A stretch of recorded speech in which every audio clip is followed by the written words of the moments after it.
Huzzah! Hello, peoples. I'm curious if I can. Okay, I do get to read chat. Go me. Yay! Yes, we got the technical difficulties with the chat. Just- oh, what is it? Is chat not working again? Or Oh, I think no one's here yet. okay, yeah, that sounds about right. That's okay. Um, so as people might start to stream in, but it should go ahead and start recording. So that way, I can go ahead and introduce ourselves. Tanya! Tanya, Hello, love. his mama Tanya. Mama. For those of you that are coming in, hi, hello. I am Gathering Elf Scotty Oakenlake, and I am so excited to introduce our guest, Temperance. Hey, people. Yay! Hey, Mama. Yes, get it. We're almost at the Ren Fair. Appalachian Ren Fair is on Saturday, and if y'all are in the like greater Tri Cities area of Tennessee, Kentucky, what's the other one? Virginia. Appalachian Ren Fair is in Kodak, but we are talking about the Gathering Legacy, which is coming up November 15th in New London, North Carolina. And our wonderful Temperance is here to talk to us today about how the past three gatherings have gone. So, why don't we start there with your Kodak? Yes, Kodak, Tennessee. I know there's several. I'm sorry. See, I'm just so excited.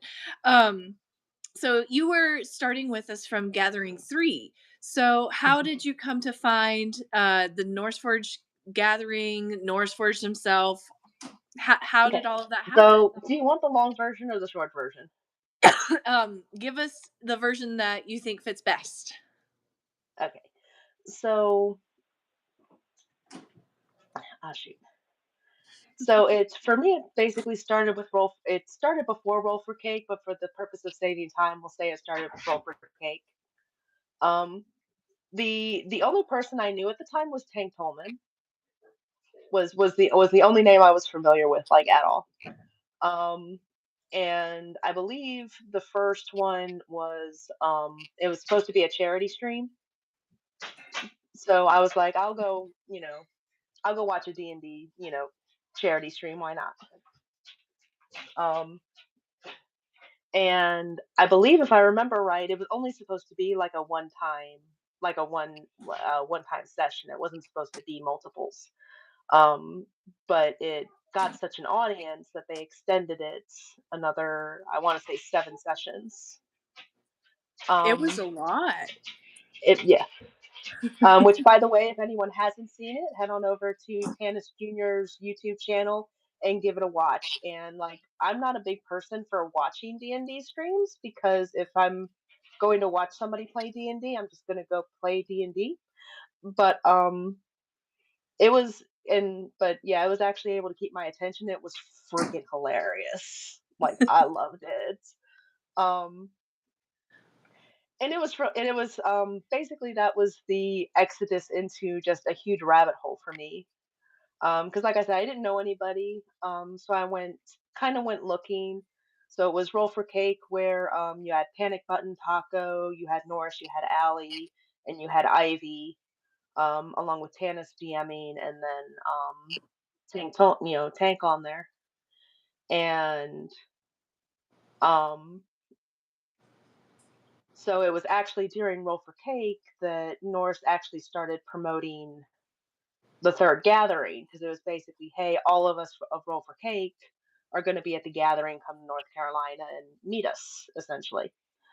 Um, and I happened to only live about an hour away from where they were going to have it.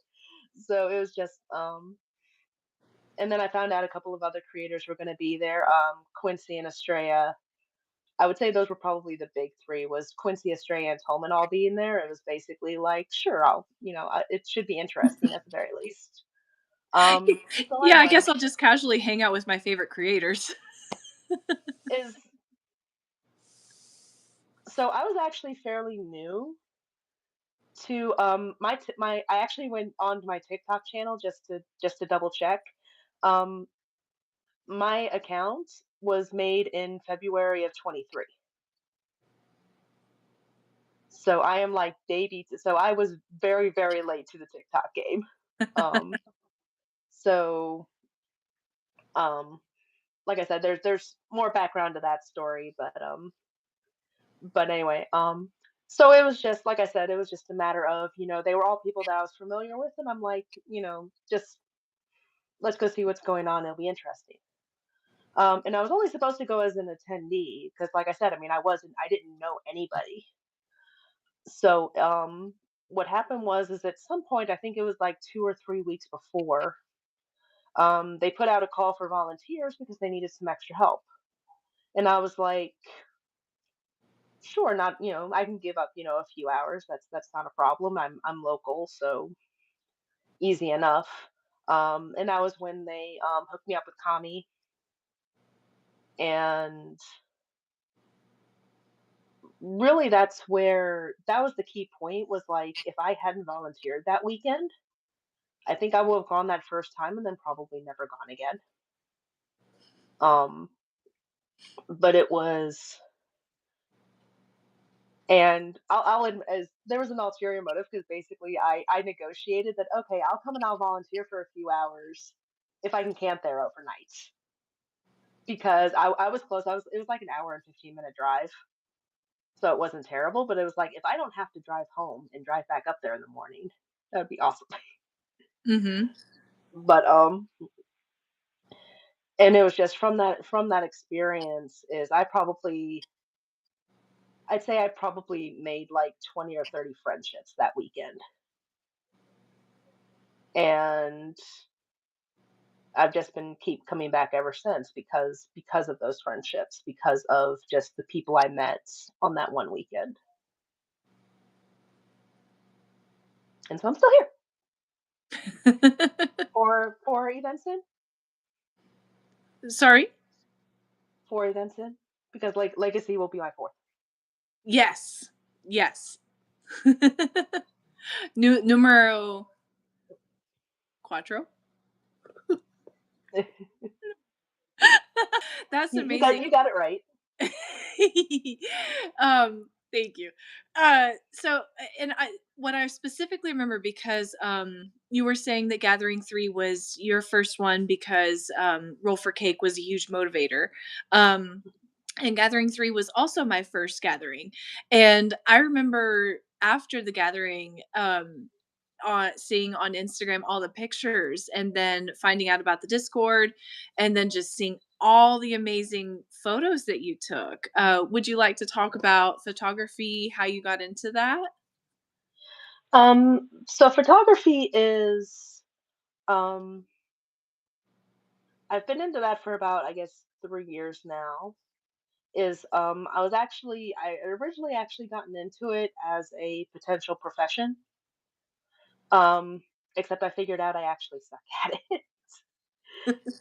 But I found I'm much better with videography, so I've been focusing a lot more on learning how to do, short videos, editing, a little bit of acting, that sort of thing. So it was like I said, I initially got into it thinking that I would, for professional reasons, and then now I just kind of have fun with it.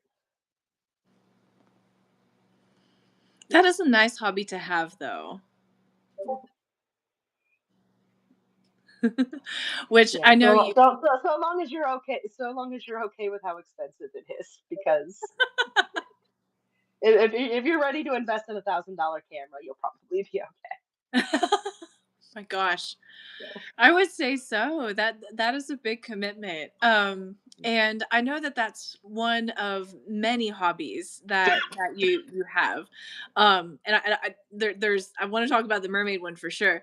But would you give us a little introduction to you and now that we know how you came to the gathering, how like where you're from because you're very close to that area and just would you like to share what like background? I don't know, I'm rambling. Okay. Um, so I'm actually originally from Maryland. Okay. I moved down here about 8 years ago, almost 10. We're not doing math, No. Girl math. but it's been a while. Um, and like most people too, I basically moved down here for financial reasons. Um, Prior to about 4 years ago, actually, my main background is in animal behavior and psychology. Oh, Um, wow. I'm a dog trainer as well as multiple other things like so I've done training, grooming, um, behavior evaluations, things like that. Basically telling people why their bird keeps biting them, that sort of thing. Um, so that's my main background. Um, and then the last few years is I basically decided I've acquired enough scars because that's what working with animals does to you is you get nicked up on the regular, on a very regular basis. Um, so I started looking um, at other career paths. I looked into actually the original creation of Temperance Quill as a brand was actually for authorship. I was going to write and publish books. Um, that didn't really happen, but it's still in there somewhere though. Um, and then it was actually books that ended up leading me into basically cosplay talk because essentially I just got tired of seeing book ads on my timeline all the time. So I was like, I need to find something else on social media to follow and do before I lose my mind. So that was when this was a while ago, so people may not even remember it. But there was for a short period, there was a group of about 20 or 30 creators, most of which people are probably familiar with. Um, they all got together and did like this like vacation get together where like all of them were in the same place and they did a lot of mixed content. Um, and I just found it really interesting having that many people together like cuz it's to me like social media was you connect with people, you follow people, but it's not like you actually work with people. It's not like you deal with people that you actually know. So just the idea that you had all of these creators that knew each other, not just through the internet, but actually like in real life. Um, it opened up this whole like it was like almost this whole social structure that I didn't even know existed. And that was where the psychology kind of came out because it was like this is really interesting. um I went down a rabbit hole and I'm not gonna lie, I have a little bit of obsessive compulsive tendencies. So when I get interested into something, I tend to really like grip onto it, like not in like a weird creepy way, but I do tend to get a little bit obsessive. Um, so I literally like hunted like every one of them down, and I still follow all of them. And I've labeled them fantasy camp. Is like their fantasy camp in my head. Um, but actually, one of them was actually Forest Shade. That's And really amazing. mhm. Um, and I would say that the two key ones in that whole deal was Forest Shade and Golden Narrow. if you've ever heard of her. No. Send her to No. me. Mhm. Um, but basically is there was an incident um with Golden and with someone a guy she was working with, um like like bad stuff. Um and it was, so she came out, and then Forshay came out and basically, like, backed her up. And then, like I said, I had pretty much just gotten into Tank Tolman at the time, but to me he was just a dude online that cosplayed as a Viking. Um but he actually came out and supported Golden, and like, in a weird loop, that was actually what ended up making me watch Roll for Cake, because it was like, I mean, he came out and he supported an SA victim, like, with no uncertain terms, like, did not question, did not nothing. Um, which is why, if I ever find out that, like, not gonna lie, that like, when he did that, like, it grabbed my heart a little bit. And if I ever find out he's actually secretly a jerk, like, I'm gonna be mad. I But I think that's impossible with Tank. He's just yeah, such a genuinely good he, guy. he he really does. He seems like such a sweet dude. But yeah, so that was kind of bringing us back full circle, where that event actually made me watch him in Roll for Cake, which led to me going to the first gathering. So that's the whole story of how that happened. I Um, I I love how all of those things led to one another. It was almost like the perfect domino effect. mhm. It was literally a chain. Just, you can follow it. Um, but I can't even remember what the original question was. Well, I was asking more about you. So, Mhm. I feel like Right. that, yeah, that gave us a great picture of like how your story has kind of come along, and that's got me curious now because you're a super creative person. You've talked a lot about the books that you've written, and in case you didn't know, Temperance also is a, and correct me if I'm saying it wrong, is a social media manager. Mm. Yes, is short answer. I've been training for that for about 2 years.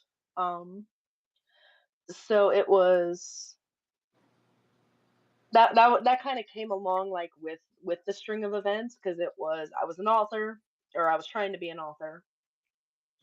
And then I was learning about the book industry, and basically learning, like, how insanely difficult it is. Um, just to give a couple of numbers, if you are looking for an agent to traditionally publish, the average agent can get anywhere from 400 to 1,000 submissions in a single month. Wow. So you basically have, when you narrow down the odds, you have, like, basically a 2 to 3% chance that a agent is going to see your query letter and actually take you on as a client. Yeah. Now, if you're self-publishing, obviously because you're doing everything yourself. So, um, and then you also learn the fun statistic that the average author only makes about $5,000 a year off their books. Abysmal. All kinds of fun numbers when you really start looking into it. It Um, really does sound bleak. it does, doesn't it though? Um, but basically, as I was connecting with so many indie authors that had good books, but the issue was that the books weren't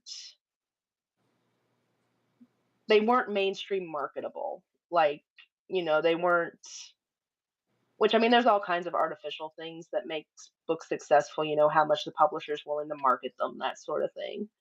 Um, but it was just is, Because even some of mine is when you write a book that's kind of a niche, is you're really like that takes your odds of getting picked up by a traditional publisher from next to nothing to almost nothing. Mhm. Um, and I basically was like, well, there's so many of us that have books available that are good books. They just don't fit what traditional publishers are looking for. And so at that point, I actually looked into becoming a literary agent, where I basically wanted to be a independent literary agent publisher, where I would, find indie authors and be like, hey, I'd like to help promote and sell your books. Um, and then that led to the social media management, because if you're trying to sell anything independently of any kind of like main industry source, social media is how you're going to sell it, because it's free marketing. It's like the only free marketing out there. Um, so like all these things just kind of tied in together, like the being involved in the book community, being involved in the cosplay community, even the D&D community, even though like D and if you made a Venn diagram of the cosplay community and the D&D community, you would almost have a circle. Um, there really isn't much distinguishing between the two. But but yeah, so those things just all combined together. Um, and before you knew it, I was taking classes on how to be a photographer. I was taking classes on marketing. I was taking classes on, how social media works. And I'm still we'll see where I end up going with it, because That it's is still very much kind of a work in progress. it's still a work in progress, and I'm excited to see your journey because we're kind of going along this journey together.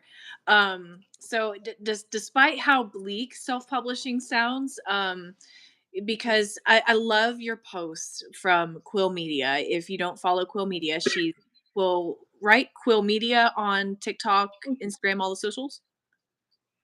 Yep. Yes. Thank you. So when you do post, I love to see those posts where you have suggestions for authors. So if someone is watching and is thinking about self-publishing, what would be your advice to them? My two biggest pieces of advice is, if you're looking to publish a book, one, get somebody to go over it and critique it for you, not just like a friend or a family member, somebody who actually has some clue what they're doing. And please, for the love of all, get the thing edited. I know the importance of that. Mm.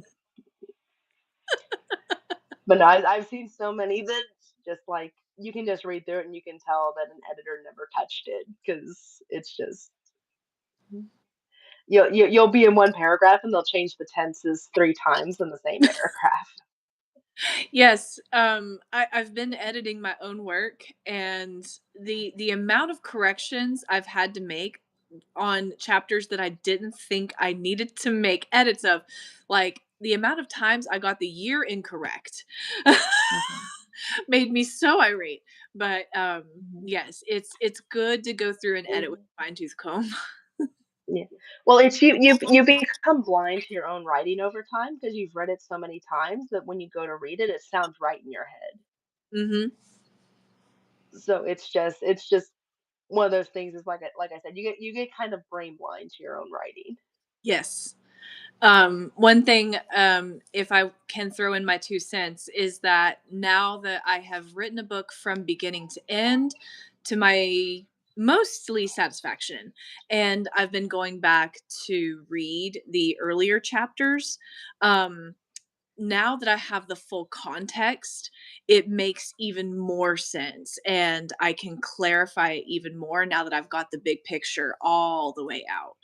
Um, and I think that that's helped me strengthen my writing skills because now I can see it fully from beginning to end, and then have that in the back of my mind as I'm going through and being super nitpicky, because I'm a very nitpicky editor of myself, because I was an English teacher, right? Mhm. Yes, right. Writers think in writing, but are in details. Exactly. Because the other hardest part is just getting it from here to there. There. So one thing I found that really does help with that is actually sitting there and actually is um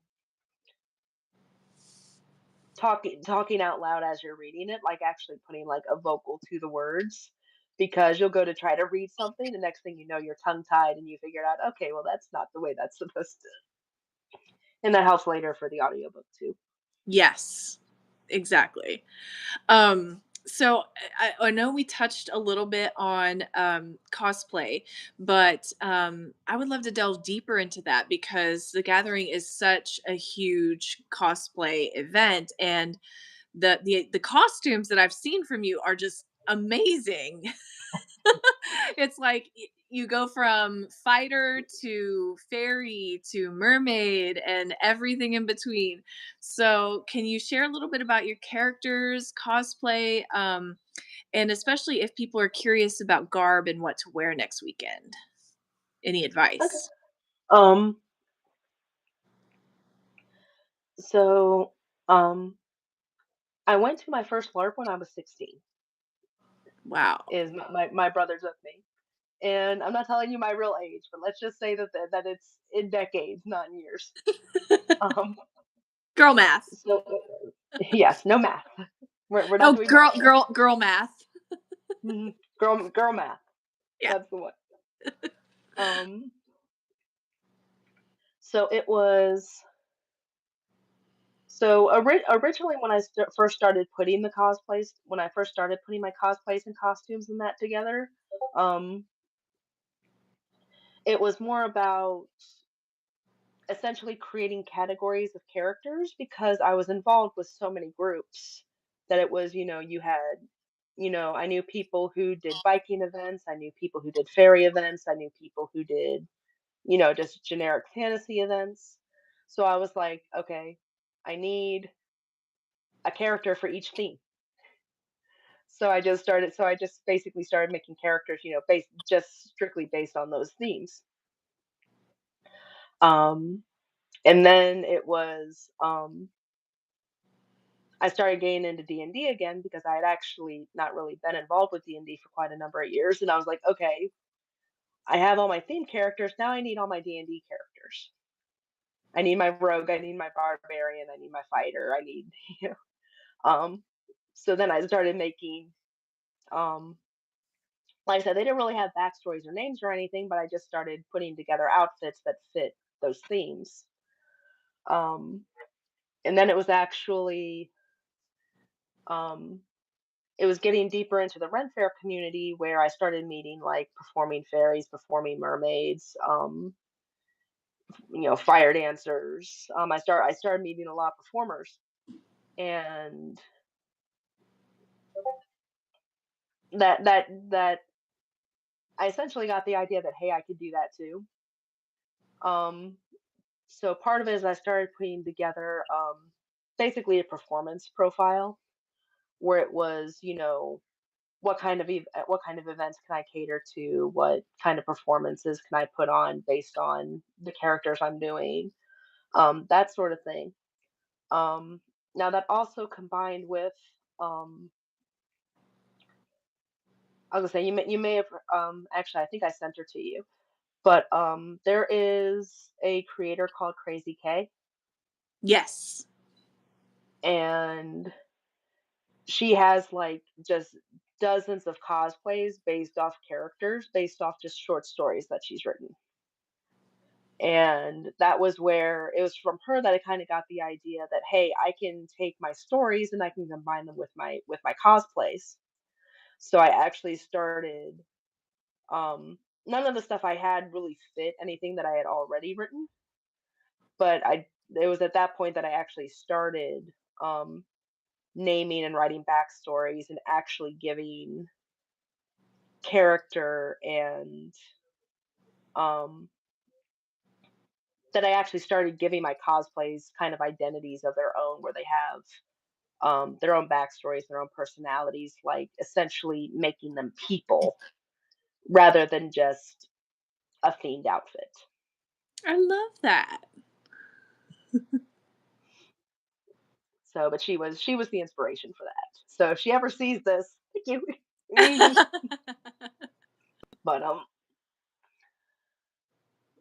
but that was so that was how basically like my writing, my cosplaying, and partially the idea of potentially becoming a performer kind of all combined into the big mishmash that my platform is currently.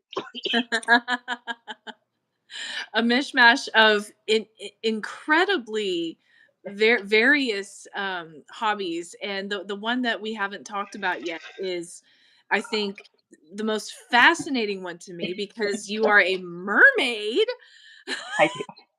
and you're hosting Yes. a mermaid event in February. So can like just tell me all the mermaid stuff. Okay. Um. Like how did you get So into it first of all? Because that's yeah, that's so specific. it's a little sorry. No, you're good. Water. I'm Yeah. gonna drink my cranberry juice. Whew. Okay. So I've always loved swimming. I was actually on swim team as a kid. I just really love the water. I always have. And I mean, what little girl doesn't swim around in the pool and pretend that she's a mermaid? You know, and any woman who watches this will understand. Um, and it was actually in sorry. Um, so it was actually as Oh, yeah, you good. yeah, yeah. No, I've been coming down with something the last few days. Oh no. But oh no, if I'm not better by next week, I'm going to be so pissed. But but it was actually as I was going down my rabbit hole, learning about the different creators like on TikTok, and like as I was immersing myself in the wonderness that is TikTok. Um, that was when I found another creator called Mermaid Serenity, and she is a professional mermaid. It's it's what she does for a living. Um, and from her, just as the FYP does, is as I started following her, just more and more mermaids started popping up into my feed. And before I knew it, like I was finding that like there was like this whole like subculture of just people who put on tails and pretend to be mermaids, whether as a hobby or as a profession or anything like that. Um, and it was just I mean, you're talking, I mean, there's even a Netflix special on it. Yes, It the does. algorithm knows all. Yes, it does. 100. It really does. Um, but what really clinched it for me was that there are four big tail makers in the US, like companies that make mermaid tails. And one of them is actually right here in North Carolina in Lincolnton. Oh, wow. And mhm. and um about 3 years ago, they got a booth at Carolina Ren Fair. So at Carolina Ren Fair, you have them there, their shop, they sell tails, they sell tops. And then you also have a group called Circus Siren Pod that also performs at North Carolina Ren Fair every year. Um, so it was, and and if Brent and Abby ever see this, is thanks, girls. But but I went into their booth and it was like they got me started, like they taught me what a monofin was, because God knows I had no idea. Um, so I got my first monofin from them and my first tail from them. And I actually found out that um, Charlotte actually has a fairly sizable mermaid pod, like of its own. Like I didn't know about. Um, and so I ended up meeting up with them. And now I'd say probably about once a month we all meet up at Mariondale Recreation Center, and we put on our tails and we swim around and we just have fun like anybody else. That ugh. See, the fact that you can just once a month be an actual mermaid, literally one of the coolest hobbies ever. Ah! And also the fact that there's such a large, like you said, mermaid pod, like, that is so cool that you guys have the whole mermaid pod. I love that. So how But did I mean, when I said it's like its whole, when I said it like that its own like subculture, it literally is like there's like this whole like same as if you ever start really like looking into the fairy community, you'll find the same thing. It's like they're literally like this whole like like this whole fantasy subculture that's just like has its own rules and its own lingo. And if you're if you're into that sort of thing at all, it's really interesting.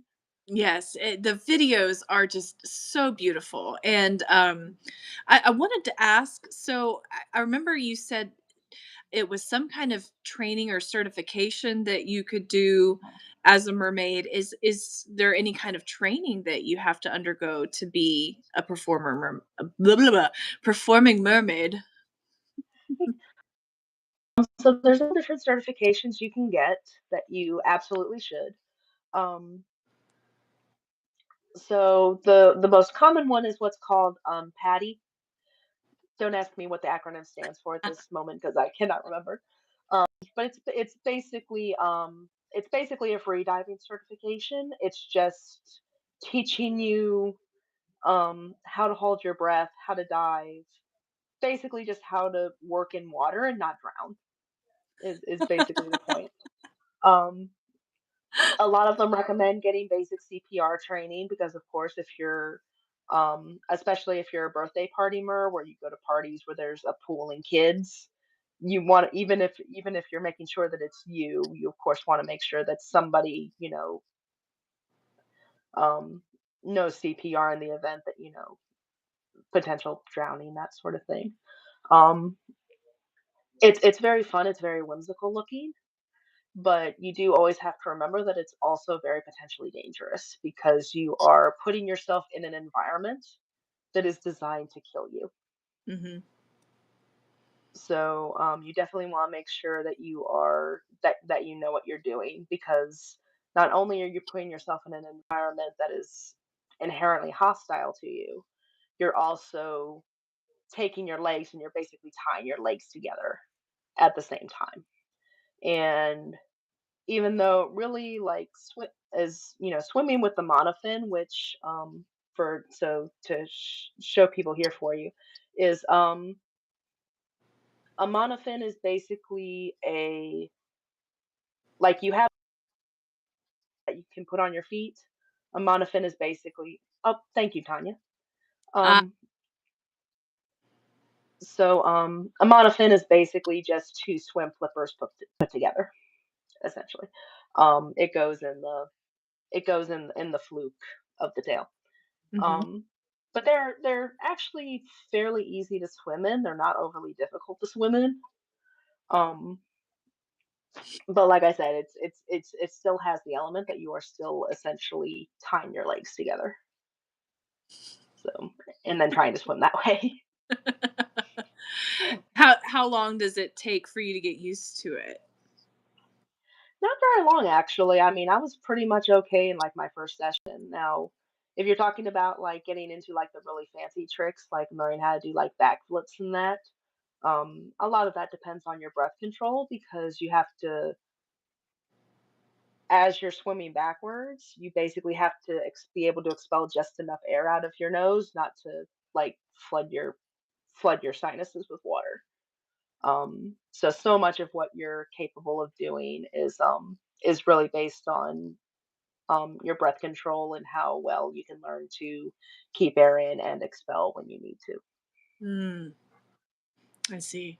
So you were organizing a festival. Would you like to share a little bit about the Carolina Merfolk? Okay. Um, there's a bit of a backstory behind that too, but so there are 3 or 4 major events in the U.S. that involve mermaids getting together. You have Mermagicon in Maryland. You have Spring Okay. Splash in Florida.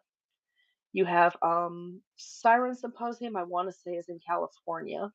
Okay. And then there's probably a couple of small ones I'm not thinking of at the moment. But basically, those are all the closest one to us is Maryland, Oh which of wow. course is an 8 to 10 hour drive. Yeah. Um, And then Florida is actually extremely popular for mermaids because the water down there is so clear. Mm. Um, you can easily get videos of you in the wild without it looking like a brown blob because the water's so murky. Um, but um, but essentially what it was is I was looking at those and I was like I would like to go to those, but they're really far away and I don't want to. Um, so the idea came to me. It's like, well, why don't we? Because there's around 100 to 150 MERS just in North and South Carolina combined.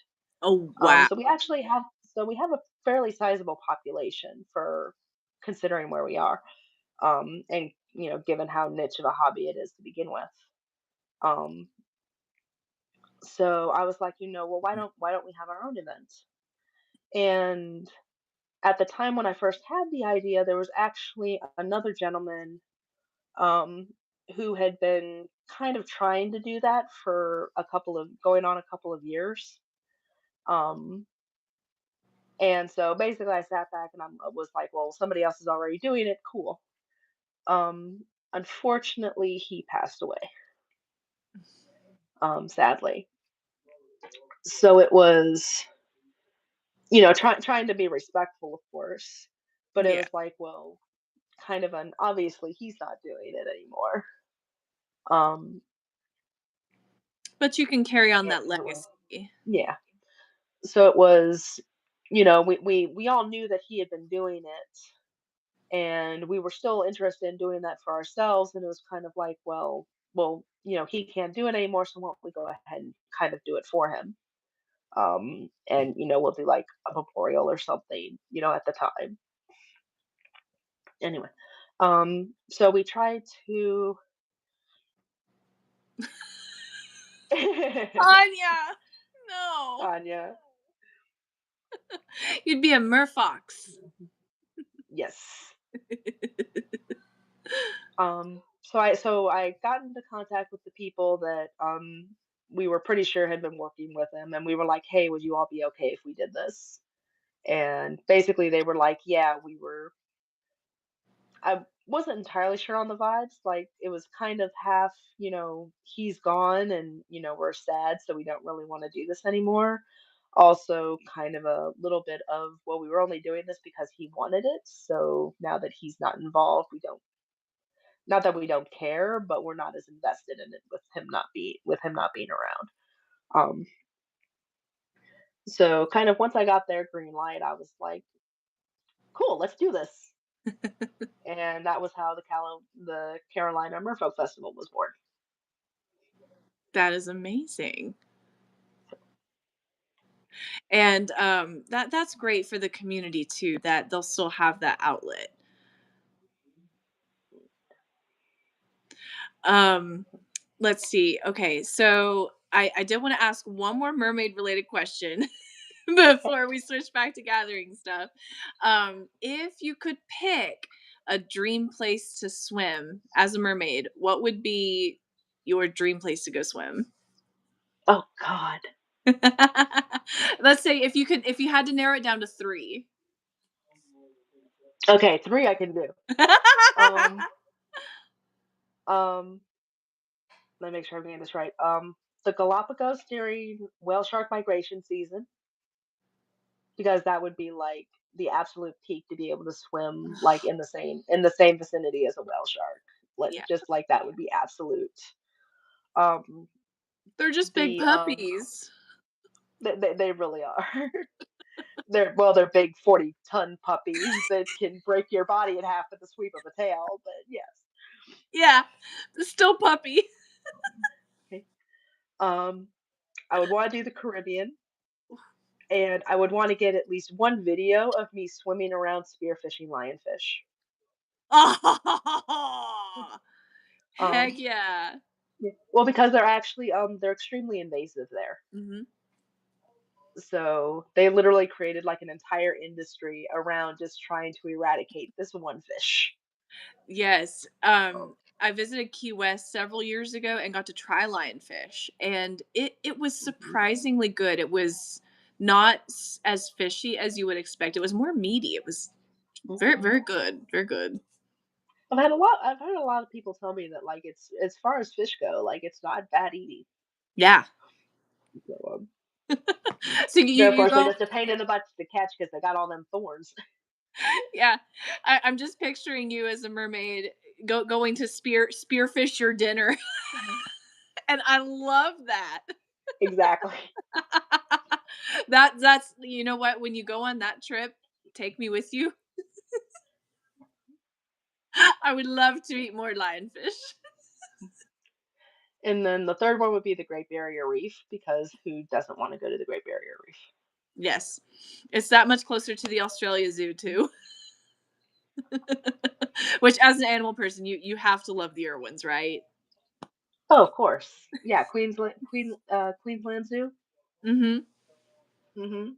Absolutely. Yeah, no. I mean, I haven't followed Bindi and Robert very closely. They're still good people, but they're not their dad. Yeah, it does. I can see where you're coming from. For me, like I love watching Steve growing up and seeing Robert's energy. It's almost like he's the perfect amalgamation of Terry and Steve. In that Terry was always that very calm, very like very zen energy, and then Steve was just that like wild, vibrant. But he's like, Mhm. ugh, they're just adorable children. He's he's very much a more toned down. He doesn't have quite the craziness of his father, which is probably better for him. But Yeah. That's for sure.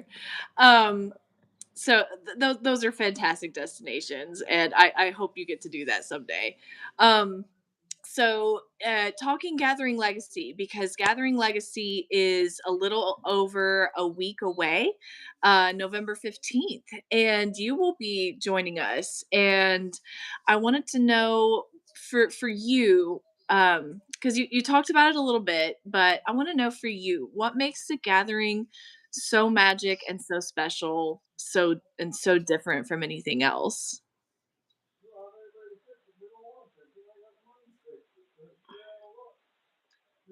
I think the biggest thing was with the gathering was just in so many ways that was kind of my introduction into this whole new world, and so much of it is because because I don't inherently really make friends very easily. That tends to be something I've always struggled with. So when I do get those connections, I value them very highly. Like to the point I will do stupid things to keep them. Um, but it was just how warm and welcoming and just how accepting everybody was because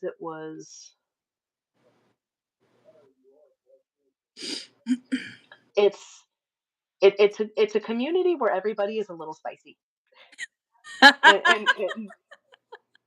A little bit of spice. in the neurological way. Um, so it's almost a community where you can be like you can be almost as awkward and weird, and like you can have any obsession and like nobody looks down on you for it. And it's just it's a place where, barring, illegal, things obviously. Um, Yeah. what you're really not going to be looked down on for almost anything you do. Because I mean, if I went into the real world and told people that I swim around like a mermaid, like what would the typical They'd be like, reaction would be like, why do you waste your time doing that? You Who's know. gonna say being a mermaid's not cool? If you're gonna say being a mermaid is not cool, you know what? No Reese cup for you." Mhm. No receipt for you. No, no, no. But I love that. Everybody's got their own little flavor of spice, and nobody judges if somebody's got, too much oregano. I love that. Yes, actually, well, the Reese cups are up here, but yes, Reed, you can have a Reese cup because I love you.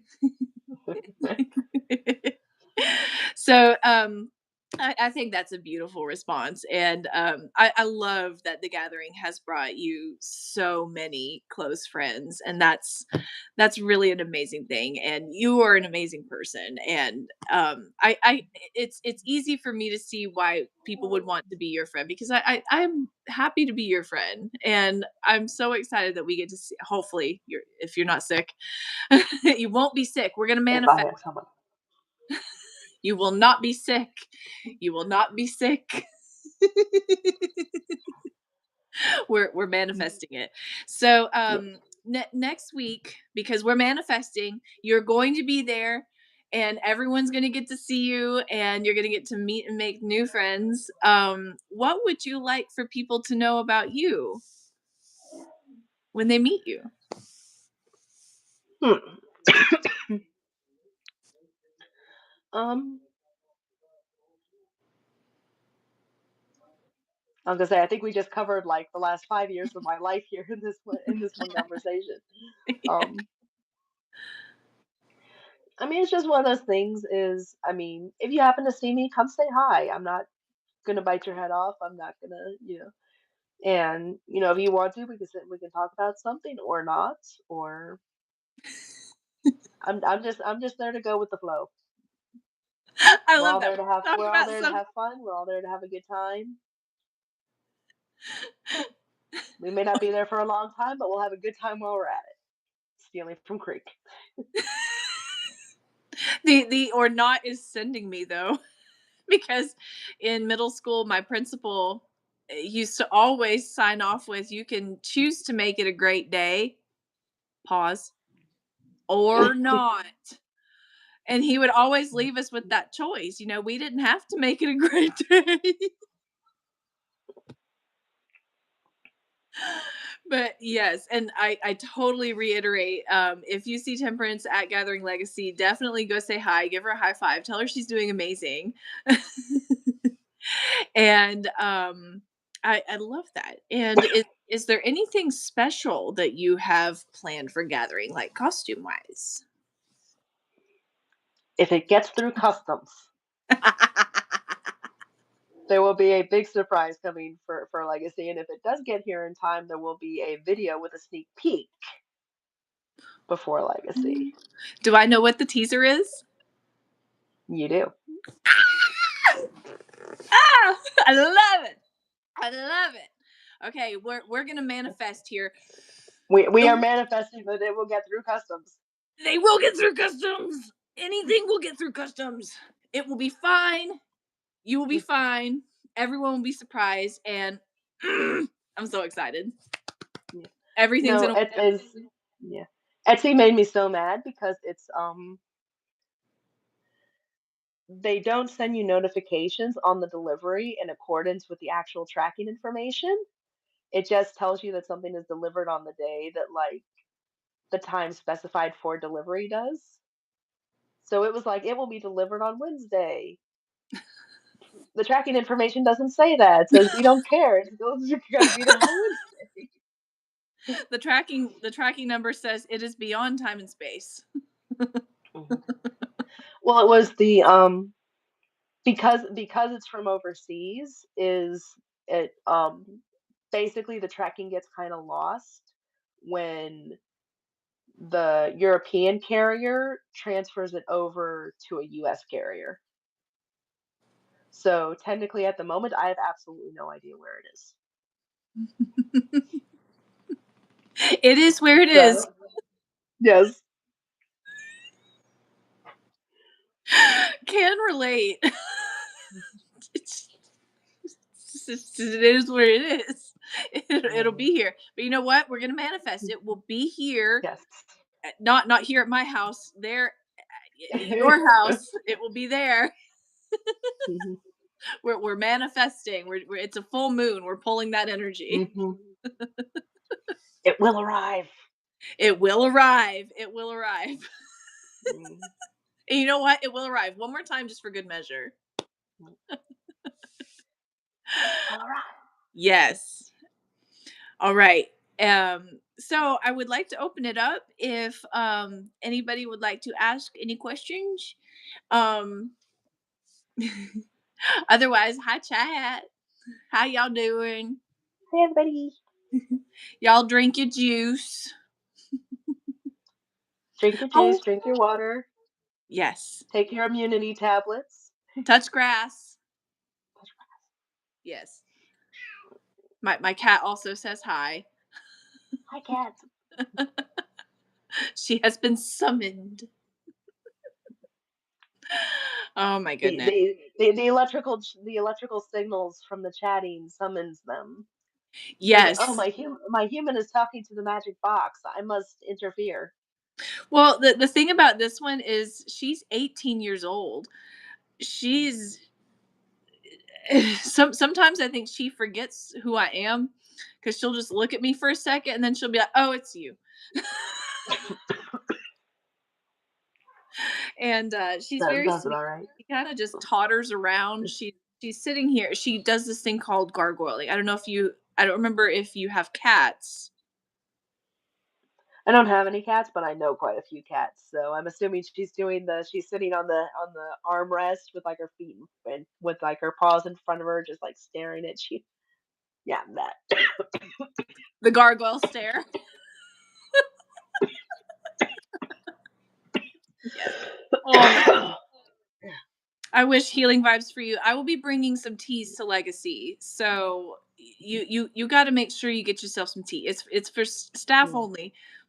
Sorry, loves, but I will have some chai tea, some fruity, nice kind of Russian herbal tea.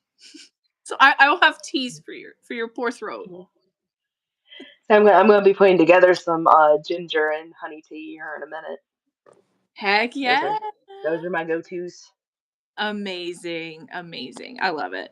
Well, um I think this would be a great place to end because like it has been so wonderful to get to know you a little bit better because I know we've talked a lot, but I didn't know the whole like from Maryland and then the whole like cycle of awesome that you went on.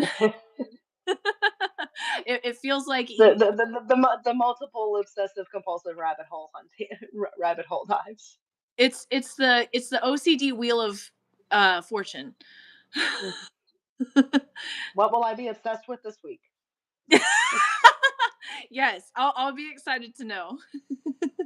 Well, thank you so much for joining me. It was so wonderful to get to chat with you, and I am so excited. We're gonna manifest seeing you next week, and I'm sending you all the healing vibes, my friend. All right, y'all have a good night.